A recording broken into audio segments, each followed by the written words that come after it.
इस प्यारे से वीडियो सेशन के अंतर्गत आपके अध्याय 11 जो कि आपका है अधातुओं का रसायन, इसके टॉप 10 एमसीक्यू का हम अध्ययन इस वीडियो सेशन के अंतर्गत करने वाले हैं, जो कि आपके परीक्षा की दृष्टि से काफी ज्यादा इंपॉर्टेंट है। अगर प्रश्न संख्या 1 की बात करते हैं तो प्रश्न संख्या 1 कहता है कि धातुओं की सक्रियता श्रृंखला में सबसे सक्रिय धातु कौन है? तो सोना सबसे कम सक्रिय है, तो ये आपका गलत हो जाएगा। तांबा जो है मध्यम सक्रिय है, ये भी कट जाएगा। आपका लोहा जो है वह भी क्या है, आपका मध्यम सक्रिय धातु है, तो लोहा भी कम सक्रिय धातु है, कट जाएगा। पोटेशियम सबसे अधिक सक्रिय धातु है, तो आपका ऑप्शन नंबर सी क्या हो जाएगा, करेक्ट आंसर हो जाएगा। अगर प्रश्न संख्या 2 की बात करते हैं तो धातु का ऑक्सीजन से प्रतिक्रिया करने पर, धातु जब ऑक्सीजन के साथ प्रतिक्रिया करती है ना तो क्या बनता है, कोई भी धातु जब ऑक्सीजन के साथ प्रतिक्रिया करती है तो आप धातु का क्या बनता है, ऑक्साइड बनता है।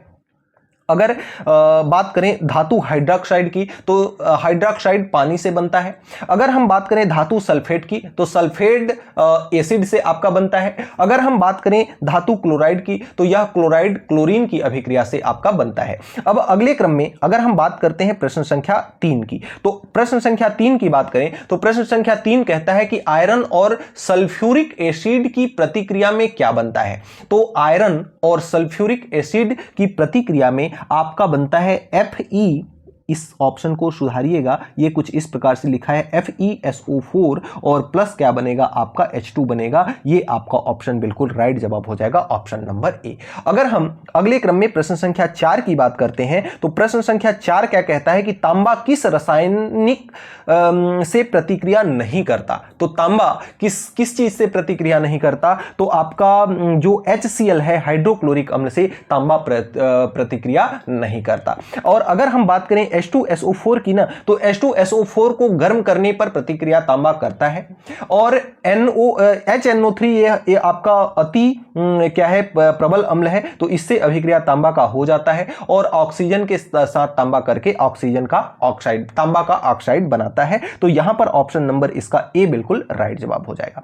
अगले क्रम में अगर हम प्रश्न संख्या किसकी बात करें, अगले क्रम में प्रश्न संख्या 5 की बात करें तो धातु का पानी के साथ तीव्र प्रतिक्रिया करने वाली कौन सी धातु है? तो जो आपका पोटेशियम है ना, वह पानी के साथ अभिक्रिया करने वाली तीव्र धातु है। तो इस तरह से प्रश्न संख्या 5 आप देख सकते हैं।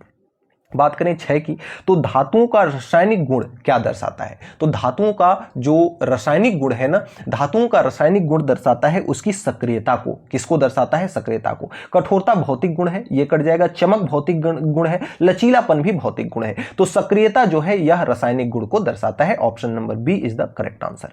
अगर बात करें प्रश्न संख्या 7 की तो धातुओं की, अगर बात करें कि धातुओं की जंग को रोकने के लिए किस विधि का उपयोग किया जाता है, तो जैसा कि हमने बताया भी है कि गैल्वेनाइजिंग में जो आपका है गैल्वेनाइजिंग, इसमें हम जस्ता का क्या करते हैं, कोटिंग करते हैं। इसमें जस्ता का क्या कर देते हैं, कोटिंग कर देते हैं। तो जस्ता का कोटिंग करके जिसे गैल्वेनाइजिंग कहते हैं, उसको जंग को क्या किया जाता है, रोका जा सकता है। अगले क्रम में अगर हम प्रश्न संख्या 8 की बात करते हैं तो धातुओं का H2 गैस के साथ प्रतिक्रिया करने का जो परीक्षण है वह क्या करता, कौन सी क्या दर्शाता है परीक्षण? यह रासायनिक सक्रियता को दर्शाता है। किसको दर्शाता है? रासायनिक सक्रियता को दर्शाता है। अगर हम बात करें प्रश्न संख्या 9 की तो जो आपका प्रश्न संख्या अगले क्रम में 9 है, कहता है कि तांबा की रासायनिक प्रतिक्रिया से बनने वाली गैस। तो तांबा की रासायनिक प्रतिक्रिया से जो गैस बनती है वह है हाइड्रोजन गैस है। ये ऑप्शन आपके कट जाएंगे। तांबे की रासायनिक प्रतिक्रिया से जो गैस बनती है वह कौन सी गैस है?